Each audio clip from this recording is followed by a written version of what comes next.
conceptualized by MTI in 2006. The Big Four agenda, the food security component, which was also extracted from MTI concept via a relevant document sent to President Kenyatta and his deputy, dated 15th May 2017, particularly requesting access to all government idle lands to enhance food security, sustainable youth engagement in mega agroforestry, particularly the raising of 40 billion tree seedlings launched by MTI and authenticated by Kenya Forest Research Institute, KEFRI, and earmarked for reforestation of depleted forest targets and towards the reclamation of 40% of arid and semi-arid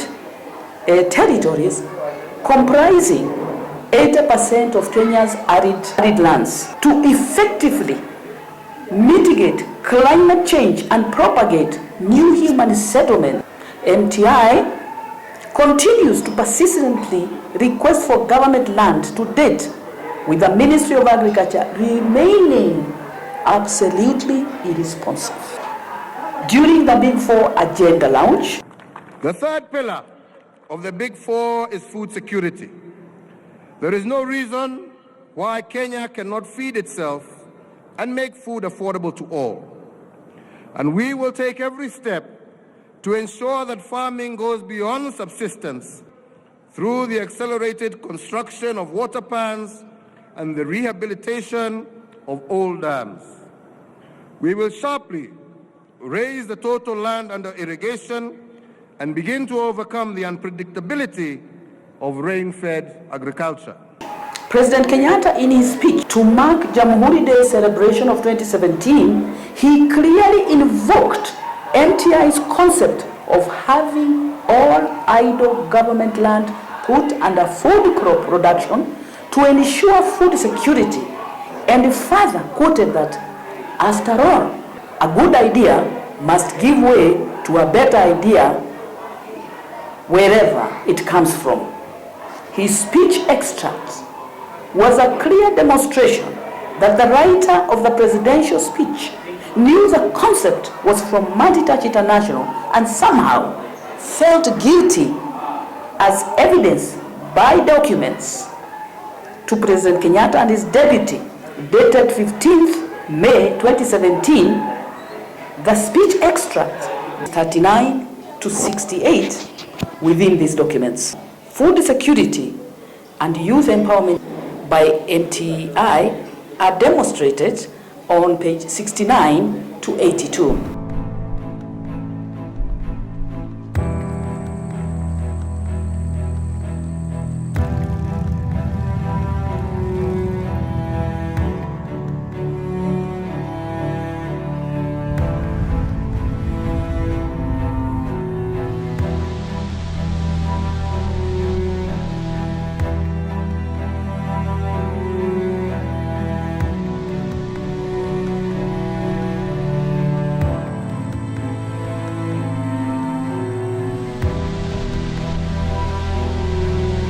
MTI, in collaboration with the Ministry of Health, launched Operation Eve in 2005, which entailed rounding up of mentally challenged street roaming women from off the streets of Nakuru to rehabilitation centers.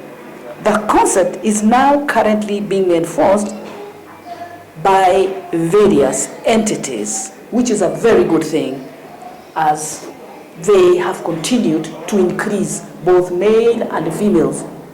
Mental challenges are abounding by the day. Mti organization has come up with a quite noble idea of assisting mothers or women with mental problems who have been experiencing quite a lot of problems here in town, and they have decided, and together with them we have decided to treat them at the hospital, at the provincial hospital, and then they are ready to follow them up later on give them something to do, because we believe all the mental problems are manageable, they are treatable, and when such patients are taken care of, they can become quite productive members of the society. Tumekubaliana na madaktari kwamba watakapomaliza kuwatibu wakitibika, watatupatia sisi tukiwa multitouch, manake tuna manasares za miti. Tunafikiri kwamba kwa kushirikiana nao wakiwatibu hawa wamama wanaweza wakafanya kazi kwenye manasa tree nurseries. MTI's world-class concept continues to attract enormous passion besides many claimants, particularly prominent politicians, who, in an effort to originalize their manifestos so as to drum up election numbers, continue extracting various components and concocting concept parameters, specifically the wheelbarrow, food security and youth employment modules, among others.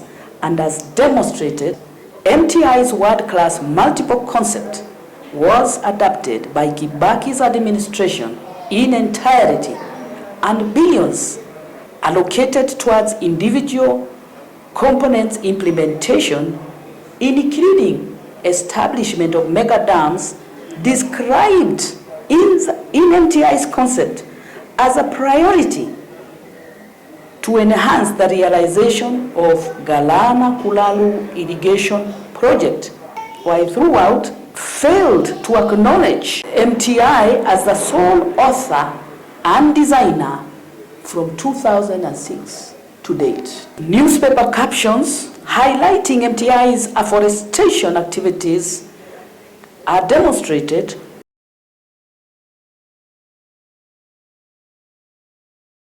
Some politicians are currently heavily relying on MTI's numerous formidable concepts, which they have throughout been privy to and still are to date.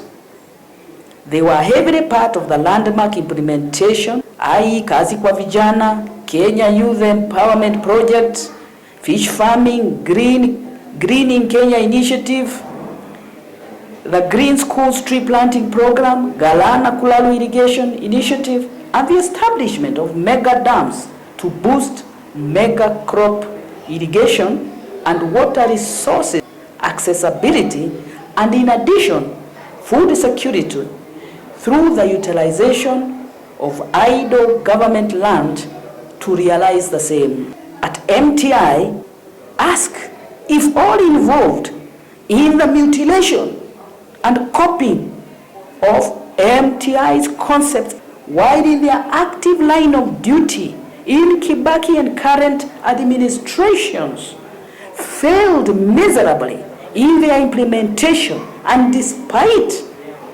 enormous funding, why did they fail when they had all the powers for over 2 decades? None of the candidates who are present, who presented their leadership bids, will quite deliver, particularly on water sustainability, food sustainability, youth empowerment sustainability. We are proposing whoever clinches the highest office, work with us, invite us, let us enter into an MOU. The blueprint is ours. The passion, we have the passion, we have the energy, we have the expertise,